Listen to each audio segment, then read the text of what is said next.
All right. So I'm Rhonda Henry. I'm one of the therapists with UK's Work Life Office. And some of you may have seen me either providing individual services if you come in for service with us, or doing some of these programs and presentations. So I love getting a chance to talk about some of these different pieces related to our mental health. As we go through, participants are going to be putting questions and comments in the chat box, but that will not be part of our recording. So I'm going to lead us through our slides. This will also be available afterwards. I'm going to be sending a copy to Azetta. And it will also be available, the video portion, on our Work Life YouTube channel, which will be listed at the end of this. All right. So let's start out by talking about kind of what we mean by setbacks and sort of what we're getting us kind of on the same page as we talk about how to deal with these things. So setbacks can certainly, to me, be this kind of big umbrella term to deal with a whole lot of ways that we might find ourselves kind of getting off track. And when I was thinking about this, to me, they sort of fell into two camps. One is the sort of unexpected acute problems that come up. You know, if we're saying that we're working on saving some money or, saving toward a goal, but we have car trouble or some big unexpected bill that sort of wipes out some of our savings. Or, we have like an injury or an illness, and whether that sort of directly impacts, our ability to exercise or get outdoors, that sort of thing, whether it's illness related to pandemic or other issues. But those kind of things, those sort of things, almost like little bombs that get dropped in our life, they definitely can sort of shake up things maybe that were working well for us. A lot of times we put a lot of energy into figuring out what's a decent routine for me. How can I take care of my family, my health, my wellness? We do a whole lot of work through our office around self-care. But then when these kind of big bombs go off in our lives, it can be really hard to figure out, what do I do with that now? Sometimes the setbacks come more in the form of kind of a slow erosion of routine or of self-care. And I definitely see this with folks that we work with at this point in the semester. A lot of times we'll get that energy at the beginning of a semester where, okay, we're going to start off on the right foot. We're going to do meal prep, or we're going to do certain, routines to take care of ourselves to kind of get us on good footing. And then the semester goes along and we get tired. And I think, tired right now to me is just on a hyper heaviness of, there's a lot coming at us. And so sometimes those things just erode over time. So, we maybe had that busy semester, we aren't doing the meal prep. Maybe that shift to colder weather has meant that you're not going out to walk as much, or you're not getting to socialize, or you're worried that those things are coming up, and that it's going to be more difficult to access some of those outdoor resources that have made this a little more bearable. Those setbacks and what kind of comes our way, they may or may not be within our control. And we're going to talk a fair amount about that in a moment. But it's easy to get discouraged, especially when we felt like, okay, I had a routine that was working, or I had a goal that I was working toward. And I may not have been perfect. I may not have been hitting every mark all the time, but I had some of that momentum. And then those setbacks happen, and it's really easy to get discouraged. It's really easy to get hard on ourselves. It can feel hard to start over, to feel like we're starting over, to feel like we've lost progress. And so we can all have these kind of coming at us from different times. And again, they can be a surprise, they can be kind of an ongoing erosion, but kind of however we end up there, dealing with the setback can be hard. So some of the emotions that can kind of come up with this, because most of the time when we're dealing with a setback or something's gotten us off track, it's not usually with a grateful heart that we meet that situation. Often we feel really overwhelmed, and I think especially in both the pandemic, political stuff that's going on, social unrest going on, it's very easy to get overwhelmed. And I think for a lot of folks I've talked with, over these last, 6-8 months, just being able to have a basic routine, being able to do some basic self-care, sort of have some things we can sort of count on has been so important. And so to feel like that gets off track in some way, it can get really overwhelming to think about starting that again. It's a space where I also see a lot of negative self-talk bubble up, because most of us say things to ourselves we would never dream of saying to someone else. We would not talk to a friend the way we talk to ourselves or a colleague. But saying, having those messages to ourselves of, I knew this would never work, or, here I failed again. It's a real easy place for those old sort of negative thoughts to come back in. It's easy for us to feel really helpless, to think about giving up. Why am I even trying to eat better, exercise, get sleep, spend time with people, it's not going to work anyway. I think it's a place where we also can feel really isolated and alone. As much as we all sort of talk to each other about what hard times we're living in, um, it's still, it's what I hear from a lot of folks is it still seems like other people have it more together than I have it together.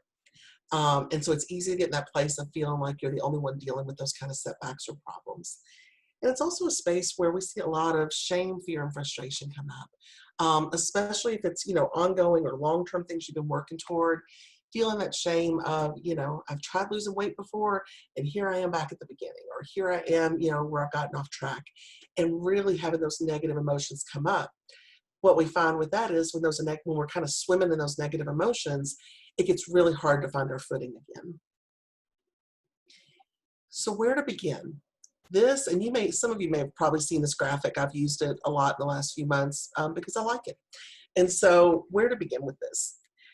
To me, the core question to get, like when we are in struggle, to get us back to feeling kind of grounded, feeling a little more control, is thinking about what can I control and what can I not?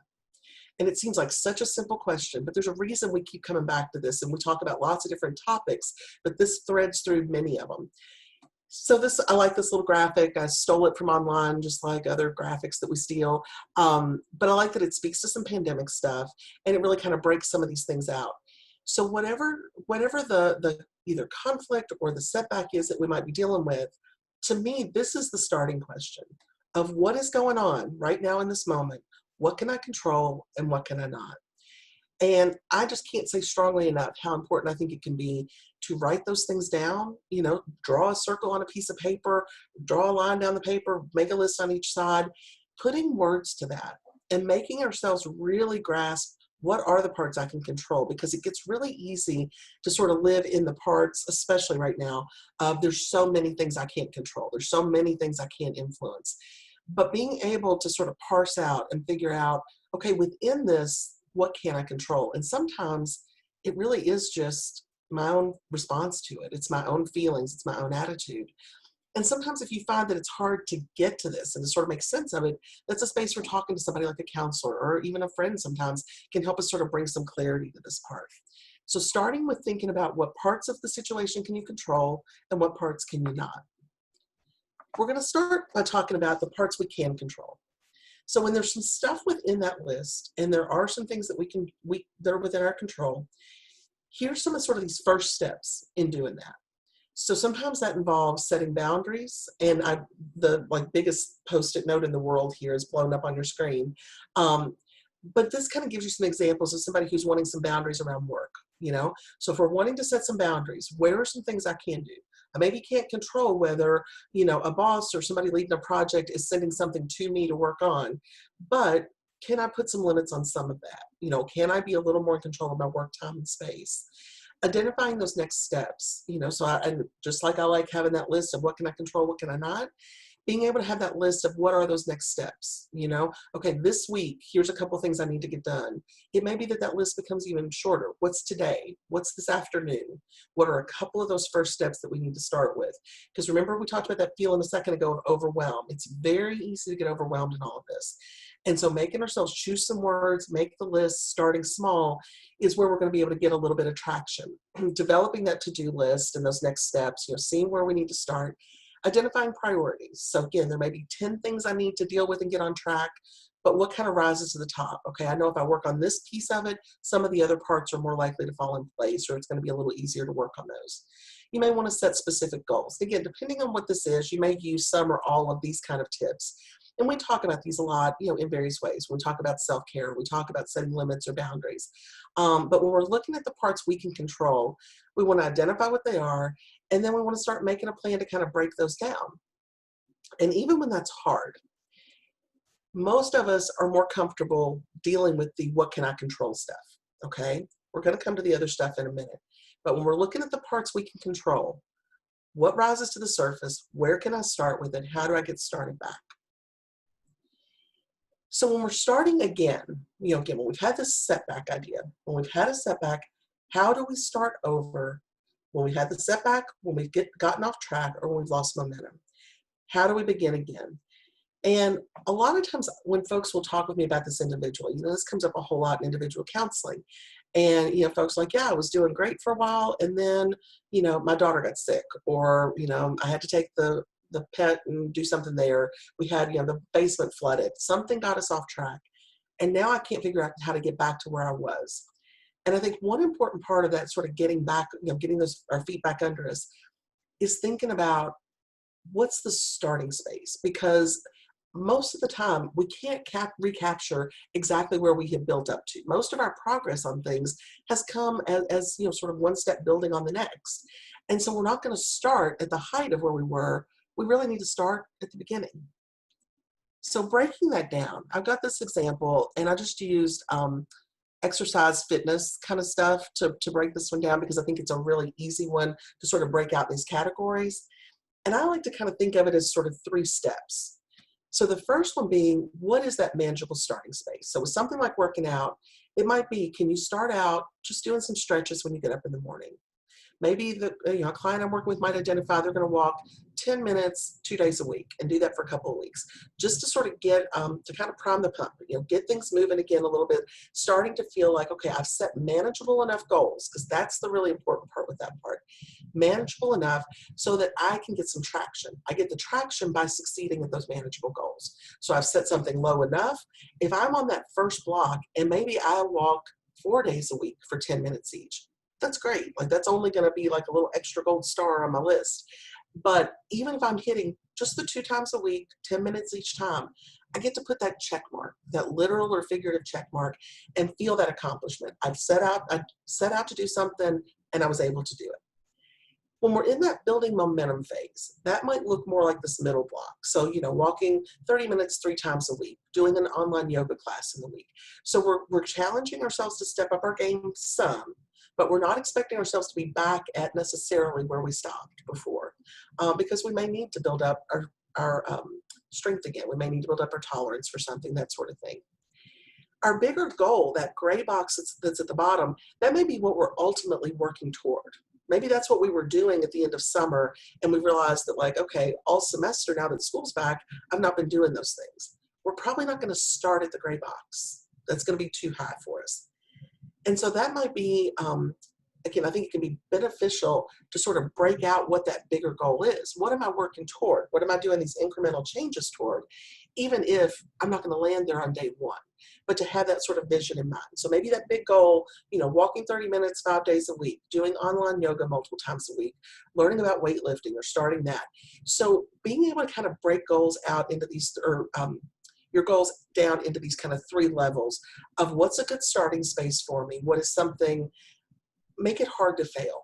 What is something small, manageable, doable enough? If it's something where there's certain parts you like and certain ones you don't, starting with the low-hanging fruit. So if I was doing this for me, I may not like the walking, but I really like the yoga and stretching. So maybe the yoga stretching is what goes in my top box there, and that's what I start with. And then my building momentum is I'm adding the walking in or adding something new in. So thinking of it in this way, where you give yourself sort of a path or a map that's going to hopefully ensure success. Because again, the better we feel about it, the more likely we are to stick with it, to be able to achieve that next thing. So this is for those things within our control. When we can make a plan, we can sort of have some goals, we can break it down into smaller steps, accountability partners, like all those things that we know help us kind of move toward working on those goals. What I'm wanting to talk about now, though, is all those things that are not in my control. So think back to the graphic we had a few slides ago, and all those parts that are outside of my control. What do I do with that? Because I still don't like that. I don't like that those things exist.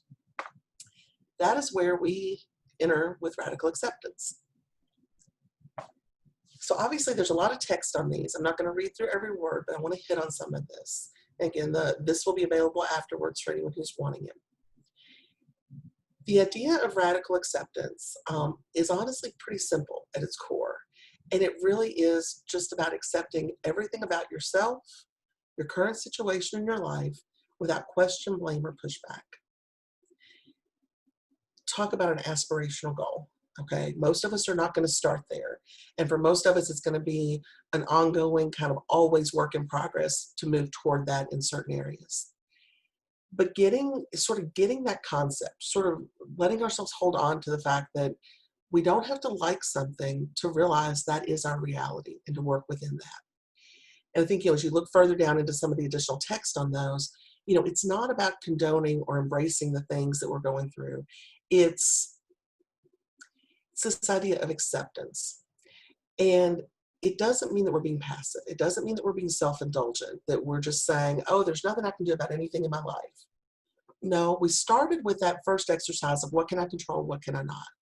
For the things that we can control, we have some responsibility to put some work into those, to work toward goals, to try, if we want to feel better, we have to invest the time and energy in doing that. But with radical acceptance, when we look at those pieces that we cannot control, radical acceptance empowers us toward genuine change. It helps us to build those more authentic and loving relationships. It helps us manage fear and shame, where we're not taking on responsibility for things that we aren't responsible for. And it's really accepting things as they are with the hope that then we can get peace of mind and be able to move past things. Again, here's another one that's a little bit text heavy, but especially since we're kind of short today, I just wanted to be sure to include a little more language here. We all know that it is hard to accept things that we don't want to be true. And that can show up in a lot of ways. I think my next slide is going to show us some examples of this. But we have to know that part of what increases our suffering is the inability to accept the pain that's going on. If we don't accept the reality of a loved one's passing or a breakup, the fact that we are in this pandemic for an undetermined amount of time, that is what brings on more of the suffering. I can't think of a better word. It's the wallowing in it. It's the being in it, feeling helpless, railing against it and wanting it to change and not having the power to do so. This piece about accepting reality is difficult when life is painful. We know that. None of us want to experience pain. Our natural inclination, whether it is it's the physical touch of our hand on a stove, yeah, we pull back. We do that emotionally. We withdraw from things that are painful to us. That's a natural first response, but it's not always the response that's going to help us make it through and be able to process things. Anytime we deal with, I'm sorry, there's my dog. We're going to radically accept that she's barking at the wind. Anytime we're dealing with pain, disappointment, sadness, loss, pain is to be expected from those. The acceptance is where we stop our suffering. When we resist those emotions, we add to the suffering and to the pain, and we build the emotion bigger with our own thoughts. I can't be alone in this, where I've had those times where sitting and the ruminating and the wallowing in the hurt that comes with that pain, that extends the suffering. It's that time where I can feel really hopeless and helpless, and we get really stuck in it. And we stop the suffering by practicing the acceptance. And I think practice is probably the most important word on this whole slide, because it does not come like the flipping of a switch. It is practice. It is sitting with difficult things. And again, even when that instinct is to run from them or withdraw. And I'll just mention here too, questions, comments, feel free to throw them in the chat box. So some situations or circumstances that could definitely benefit from practicing and sort of increasing our ability to radically accept things. I've done this with folks with chronic health and pain issues. Again, when we've done the things within our control, we've been to the doctor, we've done the things, we're doing the treatments, the exercises, all those things, it doesn't mean that's going to solve the problem. So how do we sit with that? It may be things like pandemic worries, choices other people are making, all those things that are out of our control, breakups that we've went through, grief, loss of loved ones, sometimes the opinions of other people. Sometimes it's, I've done what I can do to repair a relationship or to try to build a good relationship, but somebody doesn't like me. I can't change that. I can't make that be different. Sometimes it's personal failures. It's accepting that, yeah, I got really off track in how I was eating, or I've been drinking more alcohol than I really planned to, and I'm feeling really bad about myself, and how do I deal with that? Again, dividing out, what can I control, what can I not?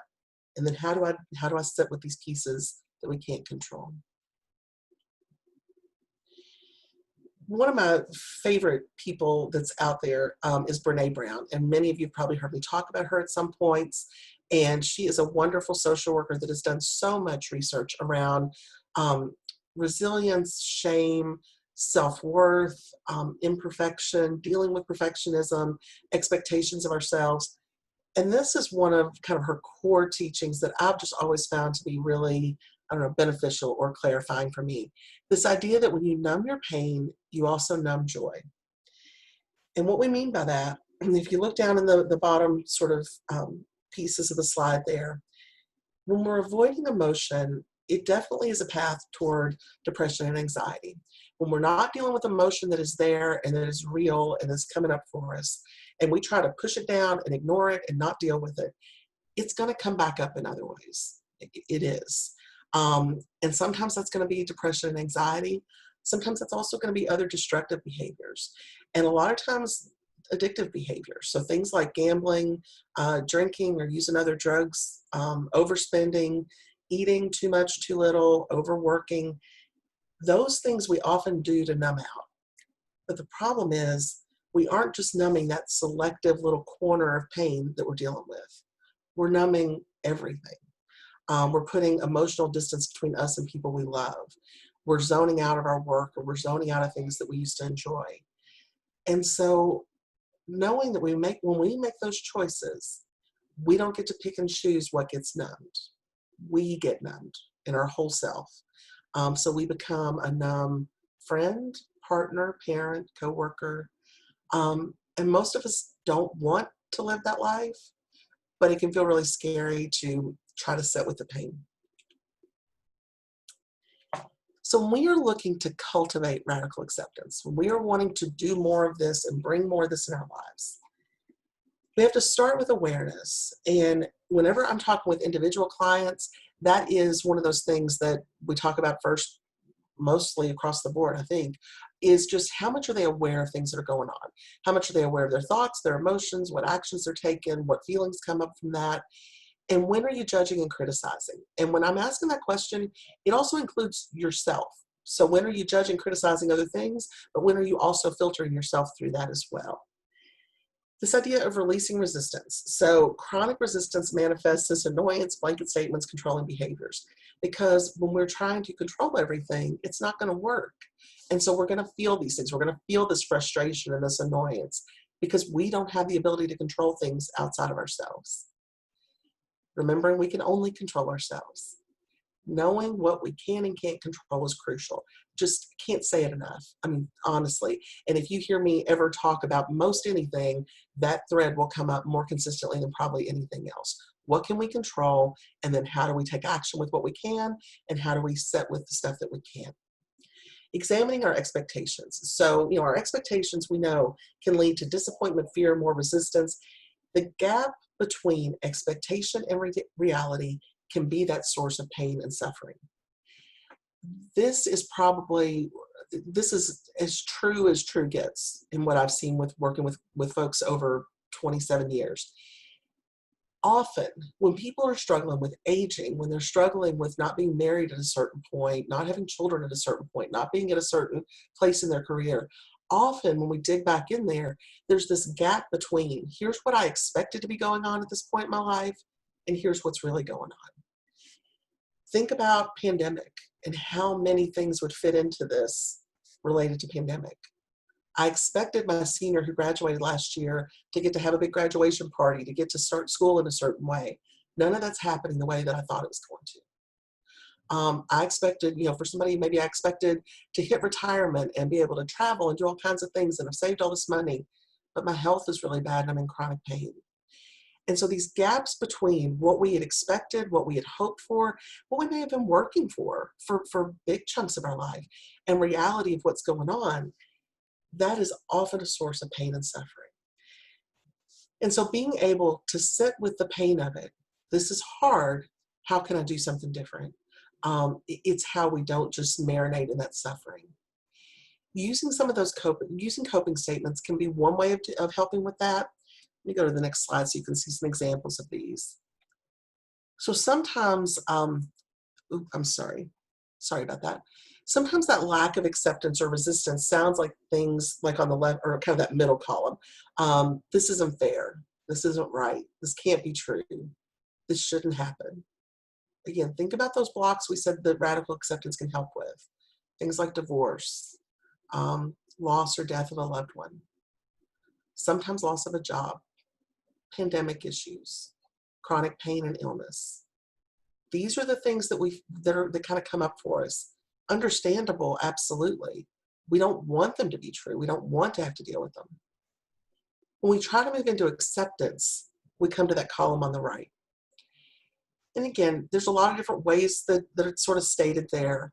I would encourage you, if you're wanting to cultivate more radical acceptance, I would encourage you to look to that far right column and pick out a couple of those that you might try practicing, you know? And so if we're thinking about a breakup that we went through, reassuring ourselves, I will get through this. I won't feel this way forever. I can only control myself and my responses. You know, which ones sort of resonate for you? And when we find those, again, putting words to paper to me is just really powerful. Put it on something where you can see it. Put it by your computer screen. Put it in your phone. Put it in spaces where you can remind yourself of that. You know, when I talk with folks about negative self-talk, one thing that comes up a lot is, you know, negative self-talk is so automatic for so many of us. You know, it's a split second doesn't even pass, and you're already in your head, you know, well, I knew you couldn't do that, or you failed again, or of course he left you, everybody leaves. You know, those really painful, shameful, deep negative self-talk, that stuff comes up so quickly because we've said it in our brain 1,000 times. We don't have to stop and think and shift and work at it. It's just a thought we've had, and boy, we know those greatest hits, and they come flowing when something bad's going on. It can feel a little more awkward to have to sort of intentionally pull in some of these other statements, but I guarantee you it is the path to being able to make different messages sort of live in your brain, okay? So what we want to do is find a couple of those that we like, and those are our go-tos, being able to use those, reminding ourselves of that. I promise you that over time, it becomes less clunky. It becomes less awkward. It's more easily accessible because you've given yourself permission to practice. Remember that practice word a few slides back? We talked about that being one of the most important parts in this, is practicing sitting with those things and practicing sitting in discomfort. You know, that knowing that we don't have to be happy 24/7 for us to mentally be healthy. Trying to be happy 24/7 isn't realistic or a healthy thing for us. But when we can feel pain, when we can experience disappointment, this will sound really cheesy, but it's true. It's the building blocks of wisdom. It's these things that we go through that we have to learn to make peace with. And that's part of how we build our own internal wisdom. And it's part of how sometimes we can look back on things and think, okay, I hated that, but I got through it. You know, I hated losing my job, but man, I dug my way out and I found a new place to land. So it gives us that ability to reflect and know I can make it through those hard things. You know, I'll do that with clients sometimes individually. Yes, this is a hard time we're in. I wish we weren't. But what other hard things have you lived through? Where have you seen your strengths really come to the surface? You know, and being able to acknowledge that when we do the work of the practice, the setting with it, the shifting our internal dialogue, that's what brings us to kind of a new way of dealing with something. And that's what brings new automatic thoughts. The more you think those things, the easier it is to access them. Also, some of our barriers. I loved my little like stubborn girl over here, so I felt like she had to come into the presentation. So some things in our own thinking that can kind of push back or be barriers for us, really embracing radical acceptance. This idea that you don't want to let somebody off the hook. You know, as long as this idea, you know, as long as we're angry, then they aren't getting away with whatever it is that has done harm. But I think we have to know that like we can't teach another person those lessons.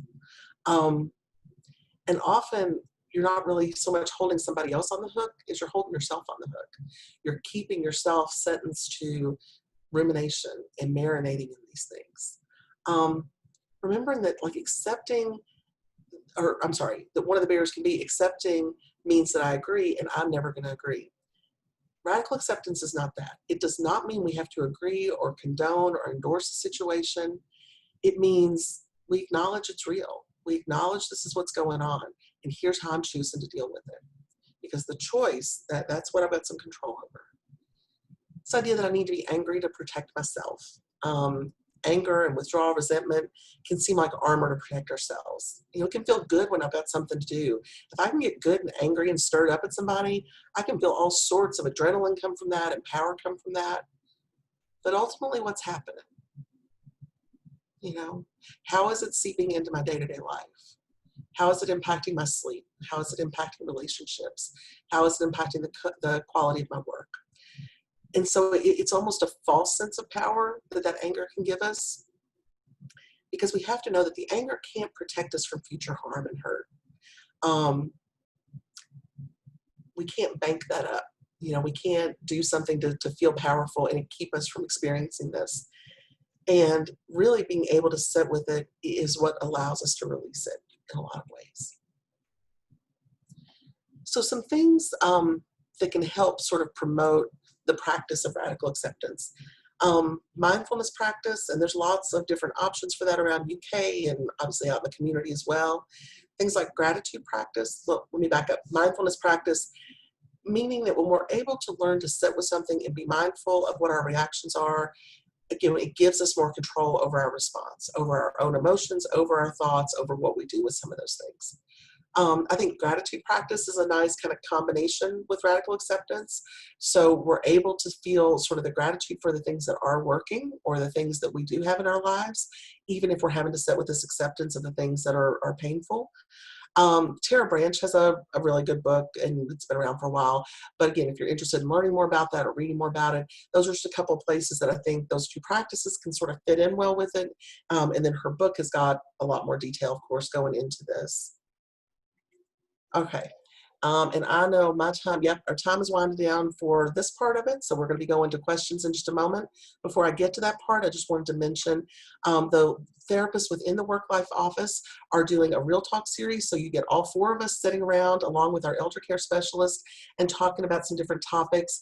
These are topics actually that we pulled out of the survey that the Staff Senate did on campus.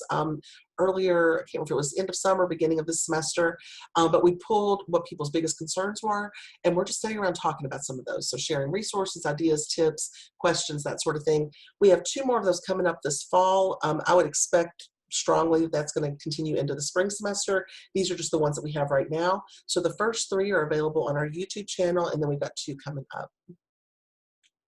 And then this is our little crew of therapists at the Work Life Office. So when you see our therapy services listed there, just a couple of quick notes about that. All services are confidential, and so this does not go into your personnel records or health records. We're using a telehealth format for the foreseeable future, so we're using Zoom to provide counseling. We do individual, that should be individual, and we do family counseling. Every employee is eligible for 5 free sessions per year, and that renews every fiscal year. We see employees, sponsored dependents, as well as retirees. And then sometimes we have some psychoeducational groups or different things like that going on. And then within the Work Life Office, some additional support services we have are working parents support. We have elder care resources. Terry Weber is our elder care specialist. She's fantastic. Do educational programs, things like Big Blue Family Care, so it can tie into that parent resources. And then flex work support. So if folks are looking for different flex work schedules, we can help around that. All of our contact information is there at the bottom. To find our YouTube channel, just put in UK Work Life and it'll take you to that. We're trying to build up more content on that channel, especially with so much remote work going on. And then that's how you schedule appointments with us. These are the 4 therapists who work in the office: myself, Cindy Bowling, Ann Bassoni, and Eric Wilkinson. So I'm going to stop sharing, I think, at this point so that we can discuss a little bit.